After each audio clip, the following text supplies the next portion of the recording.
मेरा उद्धार होगा। किसकी आत्मा के द्वारा? यीशु मसीह की आत्मा के दान के द्वारा इसका प्रतिफल मेरा उद्धार होगा। इसका प्रतिफल मेरा क्या होगा? उद्धार होगा। उद्धार किसके पास है? बोलो, यीशु मसीह के पास। आज हम परमेश्वर के पास क्यों आ रहे हैं? क्यों आ रहे हो आप? हैं?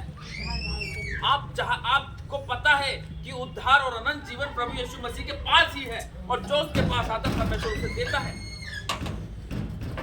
क्योंकि आपको पता चला है कि वाकई मसीह के पास आने से हमारे जीवन में क्या बदलाव आया है। आपको पता चला कि आपको ये पता चला मसीह में आने के पास कि आपकी आत्मिक आंखें खुली है। हालेलुया। क्योंकि आत्मिक आंखें शैतान क्या करके रखता है? बंद करके रखता है। वो संसार में लगा के उसको चलता है कि हाँ भाई, अब संसार में होकर चलेंगे तो क्या कहते हैं, वो परमेश्वर से क्या होंगे? दूर हो जाएंगे। लेकिन परमेश्वर के पास जब हम आते हैं तो परमेश्वर क्या करता है? हमारी आत्मिक आंखों को खोलता है। अच्छा बुरा हमें तब क्या होता है? पता चलने लगता है। हालेलुया। जिसके पास आत्मिक आंखें होंगी उसे कभी भी कोई चीज गलत नहीं दिखेगी। या दिखेगी? है? या दिखेगी? कहाँ ध्यान है? पीछे थोड़े सारे क्या कर रहे हो? बैठो, तो तुम्हें नहीं लगते।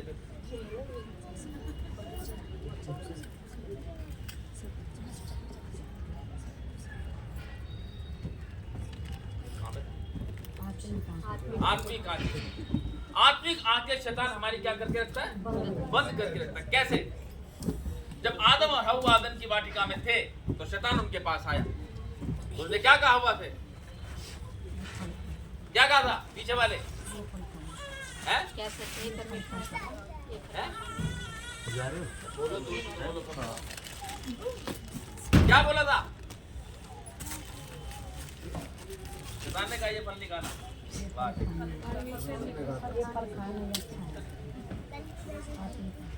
शैतान ने क्या बोला था? क्या बोला था? हवा को क्या बोला था? हवा को बोला जब ये फल जो खाएगी उससे तुम्हारी आत्मिक आंखें खुल जाएगी। उसने कहा था कि तुम्हारी आंखें खुल जाएगी। और जब उनकी आत्मिक आंखें खुली थी तो वो क्या थे? दिवस्त थे। और जब शैतान ने वो फल खिलाया तो उनकी आत्मिक आंखें बंद हो गई थी। सारी आंखें खुल गई थी। शैतान को पता है ये परमेश्वर के पास जाएंगे, इनकी आत्मिक आंखें खुल जाएंगी। लेकिन शैतान ने उन दोनों को, हव्वा को क्या कर दिया? बहका दिया। और वो फल खिला दिया जिसको परमेश्वर ने मना किया था, ये मत खाइयो, इधर मत जाइयो, वो मत खाइयो, ये मत करियो। क्या है क्या ये? परमेश्वर ने कहा था आदम को कि भाई पेड़ इस बगीचे के सारे फल खा ली बेटा तू, लेकिन तू ये फल ना खाना। और उसने वो इसको खिलाया। और जब उसको खा लिया तो क्या बोला? तुम मरोगे नहीं, तुम्हारी आंखें खुल जाएंगी, तुम देखोगे। हैं? तुम परमेश्वर कार्य को, तुम परमेश्वर को देख नहीं पाओगे। उसने सच बोला था, झूठ कोई नहीं बोला था। शैतान भी झूठ कई बार सच बोलता है वो। हालेलुया। आज शैतान पता है क्यों हमारे पीछे पड़ा हुआ है? हमारे नहीं, लोगों के पीछे क्यों पड़ा हुआ है? वो इसलिए पड़ा है ताकि कोई भी परमेश्वर के पास ना जाए। अगर उसको पता ये जाएंगे तो उनकी आत्मिक आंखें खुल जाएंगी और ये अच्छे और बुरे को जान जाएंगे। हालेलुया।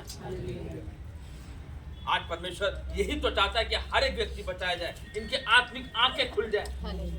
तभी वो कह रहा है जीवन रहना मसीह है, जीवित रहना मसीह है। और हम जीवित तभी रहेंगे परमेश्वर में जब हमारी आत्मिक आंखें खुलेगी। और हकीकत में जब हमारी आत्मिक आंखें खुलेंगी ना तो आपको बुराई कतई भी अच्छी नहीं लगेगी। और दूसरी बात, आप कभी बुराई की तरफ देखोगे नहीं। बोलने की तो बहुत दूर की बात है। वो चीज आपको दिखेगी लेकिन आपकी आंखें ऐसी होगी कि आपको चीज नहीं दिखेगी। परमेश्वर आपको साइड करता हुआ ले आएगा। परमेश्वर आपको मार्गदर्शन करेगा। जहां पे बुराई होगी परमेश्वर वहां से सीधा निकाल देगा, नहीं मोड़ेगा वहां पे। वो आपका रुख ही बदल के कर देगा, क्योंकि उसको पता है इसकी आत्मिक आंखें खुली। हालेलुया। अपनी आत्मिक आंखों को खोलना, परमेश्वर से मांगना है कि परमेश्वर हमारी आत्मिक आंखों को खोल कि हम जान सके, कि हम वो चीज देख सके। और पवित्र आत्मा हमारी अगुवाई करता है वो। हालेलुया। तभी वो कह रहा है कि और यीशु मसीह की आत्मा के दान के द्वारा इसका प्रतिफल हमारा उद्धार होगा। हालेलुया। और मैं तो यह हार्दिक लालसा और आशा रखता हूँ मैं तो हार्दिक लालसा और आशा रखता हूँ कि मैं किसी बात में लज्जित ना हूँ, कि मैं किसी बात में क्या हूँ, लज्जित ना हूँ। और पर जैसे मेरे प्रबल साहस के कारण मसीह की बड़ाई मेरी देह के द्वारा सदा होती रही है, वैसे ही अब भी हो, अब भी हो, चाहे मैं जीवित रहूं या मर जाऊं। चाहे मैं जीवित रहूं चाहे मैं मर जाऊं, परमेश्वर की बड़ाई मेरी देह से होती रहे। आज परमेश्वर ने देह दे रखी है, लेकिन मैं परमेश्वर की बड़ाई तो हो नहीं रही। इससे क्या हो रहा है? परमेश्वर की बुराइयां हो रही हैं। हालेलुया। हैं? आज क्या हो रहा है? यही तो हो रहा है। परमेश्वर के प्रति लोग कितना बुड़बुड़ा रहे हैं, अरे ये तो ईसाई बना रहे हैं, अरे ये तो ये कर रहे हैं, अरे ये तो वो कर रहे हैं। अरे कौन किसको क्या कर रहा है? आप सबको पता है कौन ईसाई बना रहा है? कोई ईसाई नहीं बना रहा। अगर आप परमेश्वर के पास आ रहे हैं तो यहाँ पर आपको परमेश्वर के बारे में बताया जा रहा है, अच्छा और बुराई के बारे में बताया जा रहा है कि हाँ भाई अच्छी चीज क्या है और बुरी चीज क्या है, आपको क्या छोड़ना है और किस चीज को आपको एक्सेप्ट करना है। ये बातें परमेश्वर हमसे कहता है ताकि हर एक व्यक्ति बचाया जाए। तभी वो कह रहा है उद्धार यीशु मसीह के आत्मा के दान के द्वारा हमारा क्या होगा? उद्धार होगा। पवित्र आत्मा हमारा रक्षक है, वो हमारी अगुवाई करता है। तब यीशु मसीह ने वो रक्षक छोड़ा हमारे लिए। छोड़ा कि नहीं छोड़ा? हालेलुया।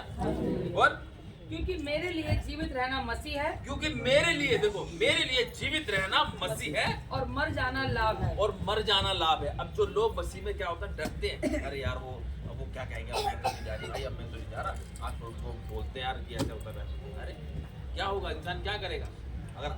अगर देखो, हकीकत में परमेश्वर का वचन कहता है जो इस पृथ्वी पर आया उसका जाना निश्चय है। जो आया उसका जाना निश्चय। हर समय, हर चीज का समय है, आने का समय और जाने का भी समय। इसको उठाओ।